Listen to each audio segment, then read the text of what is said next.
ఇగో ఇది గమ్మత్తైన ముచ్చట ఇది. వెలుగు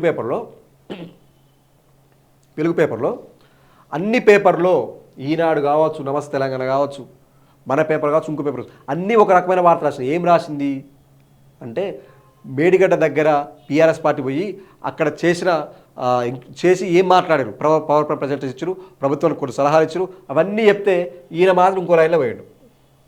ఏం లైన్లో పోయాడు అయ్యా అంటే మేడిగడ్డ దగ్గర బీఆర్ఎస్ ఓవర్ యాక్షన్. మీ అంత ఓవర్ యాక్షన్ కాదంటే అనిపిస్తుంది.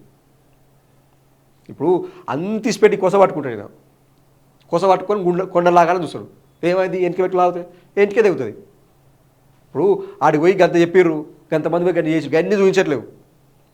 ఆడ చిన్నపాటి కార్యకర్తలు పోలేకపోతే పోవాలి, మీ లోపల మేము కూడా చూస్తాం, మమ్మల్ని ఎందుకు చూడేసి అని చెప్పేసి వాళ్ళు కొంచెం వండుకుంటే దాని పెద్ద వార్తలా రాసేసి ఏదో మాయ చేసేసి ఒక ఇట్లా జరుగుతుందని చెప్పేసి ఒక కుట్రపూరితంగా ఒక రాత. మేడిగడ్డ దగ్గర బీఆర్ఎస్ ఓవర్ యాక్షన్. ఇది ఓవర్ యాక్షన్ రాసిరు. ఈ వార్త ఓవర్ యాక్షన్తో రాసిరు.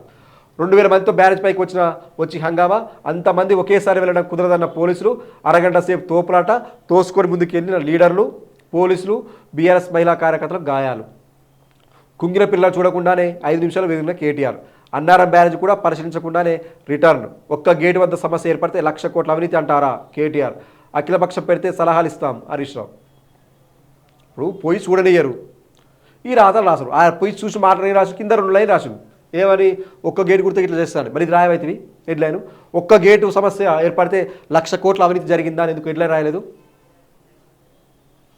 అరే చిన్న ఇష్యూ జరిగింది కదా, మేము కూడా చూస్తాం, అంత దూరం పైన కదా మేము చూస్తాం అని కొంచెం తోపులాట జరగవచ్చు.